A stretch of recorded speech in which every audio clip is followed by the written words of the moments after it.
डरावनी कहानी डायन चुड़ैल का खजाना। एक बहुत ही सुंदर गांव था। उस गांव में एक दादी माँ रहा करती थी जिसकी उम्र तकरीबन 90 वर्ष की थी।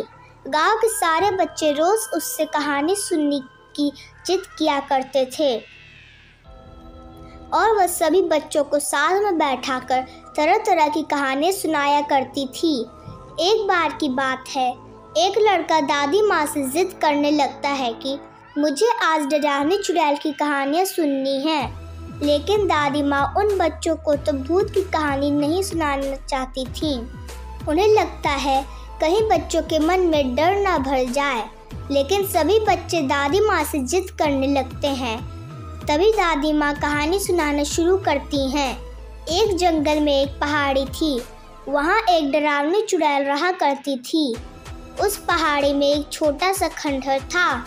उसी खंडहर के अंदर चुड़ैल का खजाना छिपा था, जिसमें बहुत से रत्न, हीरे, मोती, जवाहरात और महिलाओं के बहुत से आभूषण भी थे। वह चुड़ैल खजाने की रक्षा करने के लिए उस जंगल में भय का माहौल बनाए रहती थी ताकि कोई उस खंडहर के करीब न आ सके। लेकिन एक दिन एक लकड़हारा लकड़ी काटने के लिए उस जंगल में प्रवेश कर गया और जलाऊ लकड़ी की तलाश में जंगल के मध्य भाग तक पहुंच गया, जहां उस चुड़ैल का खंडहर बना था। खंडहर के आसपास बहुत सी सूखी लकड़ियां पड़ी हुई थीं।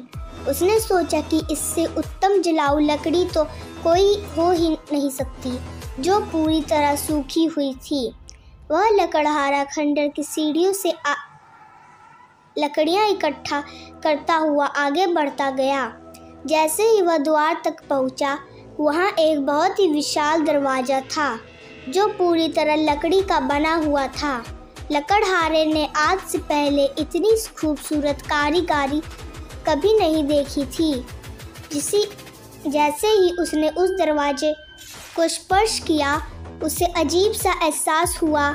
उसे ऐसा लगा मानो कोई उसे अंदर बुला रहा हो। मदहोशी की हालत में लकड़हारा अंदर प्रवेश कर गया। खंडहर के अंदर जाते ही उसकी आंखें चौकाचौंध हो गईं।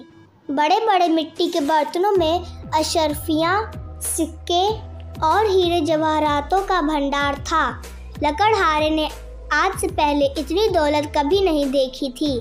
स्वाभाविक है कोई भी इंसान इतना बड़ा खजाना देखकर चौकाचौंध ही होगा। तभी खंडहर के अंदर एक आहट के साथ दरवाजा बंद हो जाता है और जोर से आवाज़ चलने लगती हैं। लकड़हारा खंडहर में एक खंबे को पकड़कर अपनी जान बचाता है। तभी वह डरावनी चुड़ैल अपना भयानक रूप प्रकट करती है। यह देखते ही लकड़हारा बेहोश हो जाता है और इसी हालत में लकड़हारे की एक रात गुजर जाती है। और जब लकड़हारे को होश आता है तो वहाँ चारों तरफ केवल पेड़ ही पेड़ दिखाई देते हैं। लकड़हारे को कुछ समझ में नहीं आता कि वह यहाँ कैसे पहुँचा। लकड़हारा अपने कुर्ते के जेब में हाथ डालता है तो उसे एक सोने का सिक्का मिलता है। वह यह देखकर बहुत प्रसन्न हो जाता है। वह सोचता है उसकी जान बच गई और उसे इतना बड़ा सिक्का भी मिल गया जिससे उसका खर्चा तो चल ही जाएगा।